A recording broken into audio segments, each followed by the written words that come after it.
আজ সপ্তম দফা নির্বাচন ছিল, সামগ্রিক ভোট পর্ব শেষ হয়েছে এবং ভোট কেমন হয়েছে এ নিয়ে আরো বিস্তারিত জানবো। আমাদের সঙ্গে রয়েছে আমাদের প্রতিনিধি দেবাশিস সেনগুপ্ত এবং সরাসরি রয়েছে কলকাতা দক্ষিণে তৃণমূলের প্রার্থী মালা রায়। দেবাশিস,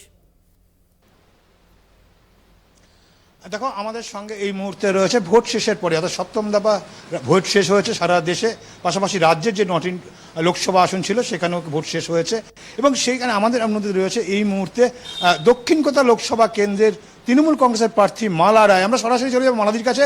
মালাদির কাছে একটা জিনিস জানিয়ে রাখি, যেটা এর আগেও আমরা দেখেছিলাম যখন কথা বলছিলাম, যে মালাদির কাছে জয়টার কিন্তু তিনি পরিষ্কার বা কনফিডেন্স, তার কাছে জয় নিশ্চিত, কিন্তু তিনি তার মার্জিনটা কত পারে সেটাই দেখার। কেন তিনি এই যে 5টা বছর ধরে মানুষের সঙ্গে ছিলেন, মানুষের কাছে কাজ করেছেন, সে বিষয়ে তিনি ছিলেন নীতিমতো ছিল, তিনি আত্মবিশ্বাসী এবং মানুষ তাকে ঢেলে সমর্থন করবে এমনটাই।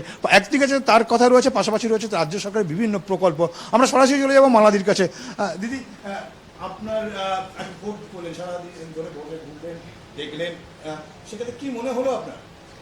এবারে ভোটটা আসলে মানুষ উৎসবের মতো ভোট দিয়েছে।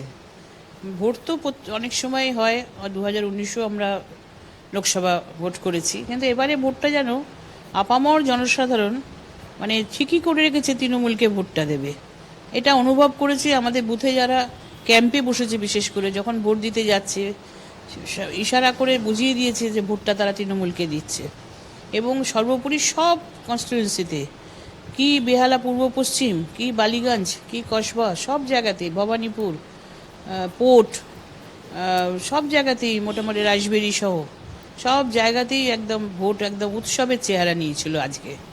এবং আমিও সারা দিন ছিলাম, সকালবেলা থেকে এই বিকেল 6:15টার সময় অবধি, মানে ভোটের ঘরে ঘরে চারিদিকে কনস্টিটুয়েন্সিতে, সব 7টা কনস্টিটুয়েন্সিতেই আমি গিয়েছি, ভোট দেখেছি, ভোট দিতে যাচ্ছে দেখেছি। মানুষের ইশারা, ভোট দিতে যাওয়ার সময় মানুষ ইশারা করে আমাকে দেখিয়েছে যে দু আঙুল তুলে, মানে এই যে বোঝা যায় আর কি।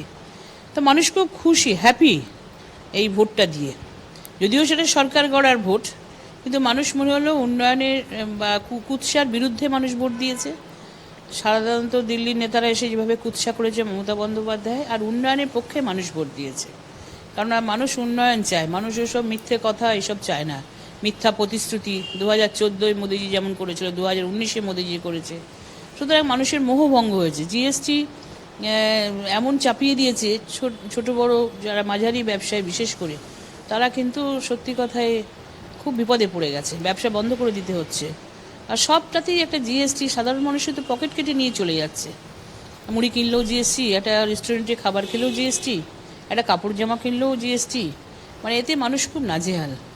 এবং মানুষের অর্থও বেরিয়ে যাচ্ছে, অর্থের সংস্থান নেই, চাকরি নেই, আর উপরন্তু তাদের জিনিসপত্রের দাম থেকে শুরু করে ব্যবসায়ীদের জিএসটি কেটে নেওয়া থেকে সেই জিএসটিটা মানুষকে মেটাতে হচ্ছে, টাকাটা দিতে হচ্ছে। সুতরাং এই যে একটা মানে অর্থের মূল্যের বাজারে, মানে যেটা যেভাবে মানুষ এত নিষ্পেষিত হচ্ছে কেন্দ্রীয় সরকারের দ্বারা, সেই জন্য তারা এবারে বিজেপির বিরুদ্ধে ভোট দিয়েছে বলে আমার মনে হয়। অবশ্যই 4 তারিখে রেজাল্ট বেরোলে সেটা দেখা যাবে, কিন্তু মানুষের এবারে চেহারাটা যেন অন্য কোনো নির্বাচনের সঙ্গে তাল মেলাতে পারছি না, এটুকু আমি অনুভব করেছি। বহু বছর ইলেকশন করছি তো, আমার অনুভূতি তাই বলছে। আপনি আমাদের জাস্ট কয়েকদিন আগেই বলেছিলেন যে আপনার কাছে জয়টার মানে আরো কত ব্যাপক ব্যবধানে হবে, এবং তার মূল কাণ্ডারি কি?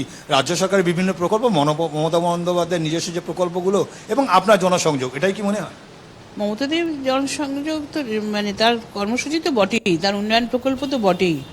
কারণ তিনি যেভাবে মানুষের গ্রাসরুট লেভেলে মানুষের পাশে এসে দাঁড়িয়েছেন, জন্ম থেকে মৃত্যু অবধি যেভাবে তিনি সমস্ত প্রকল্প দিয়ে মানুষকে সাহায্য করছেন, লক্ষ্মীর ভাণ্ডার থেকে, স্বাস্থ্যসাথী থেকে শুরু করে কন্যাশ্রী, রূপশ্রী সহ, যুবশ্রী সহ, সবুজ সাথী সহ, এছাড়া তারা সমস্ত রকম প্রকল্প, এমনকি তিনি চাষিদের কথা ভেবেছেন, শ্রমিকের কথা ভেবেছেন, স্টুডেন্টদের কথা ভেবেছেন, মহিলাদের কথা ভেবেছেন। সর্বোপরি মানুষের জন্ম থেকে মৃত্যুর পরেও যাতে সেই মানুষটি যাতে কারো দ্বারস্থ হতে না হয়, তার জন্য সমবাতি প্রকল্পও করে দিয়েছেন। আমরা তো সাধারণ মানুষ তো তাকে বলে দিইনি যে, বা ধরুন আমরা জনপ্রতিনিধি, তাকে মাথায় তো ঢুকিয়ে দিইনি যে এই প্রকল্প করতে হবে, এই প্রকল্প করতে হবে। তিনি নিজে নিজে চিন্তা ভাবনা করে নিজে ফিল করেছেন যে গরিব মানুষের পাশে এইভাবে দাঁড়ালে মানুষ কিছু সুতরাং সেই জিনিসটা উনি করে দেখিয়ে দিয়েছেন প্রকল্পের মাধ্যমে। মানুষ উন্নয়নের পক্ষেই ভোটটা দিয়েছেন। আর অবশ্যই গত 5 বছর মানে জুতো সেলাই থেকে চণ্ডীপাঠ যেখানে মানুষ ডেকেছেন, পুজো থেকে, আচ্ছা থেকে, ব্লাড ডোনেশন থেকে, কারো বাড়ি উপনয়ন, বিয়ে, শ্রাদ্ধ, সব রকম সব সময় আমি চেষ্টা করেছি সেই মানুষগুলোর পাশে থাকা, যাদের ভোটে আমি গত 19-এ আমি মনে করেছিলাম এটা আমার একটা কর্তব্য। শুধুমাত্র ভোট নিয়ে যাব, মানুষের পাশে থাকবো না, এই ফাঁকিবাজিটা ঠিক আমি এখনো শিক্ষিত হতে পারিনি। সুতরাং মানুষের পাশে ছিলাম বলে মানুষ আরো গ্রহণ করেছে। নির্বাচন কমিশনকে কত মার্কস দেবেন আপনাদের এই নির্বাচন যেভাবে পরিচালনা? নির্বাচন কমিশন দেখুন, তার অনেক রকম আমরা বারবার তাকে কমপ্লেন করতে হয়েছে, কিন্তু মানে নির্বাচন কমিশন বিজেপির কথায় খানিকটা তো নড়ে চড়েছিল, এটা তো ঠিকই। নির্বাচন কমিশন এক পক্ষ দিল্লির যে আসল নির্বাচন মানে ইলেকশন কমিশন যেভাবে আমার আরওকে চেঞ্জ করে দিলেন, চেঞ্জ করে দিয়ে অন্য একজন আরওকে দিলেন, এবং ব্যাপারটা বিজেপির কথাই তো করেছে। সুতরাং এই জায়গাটাতে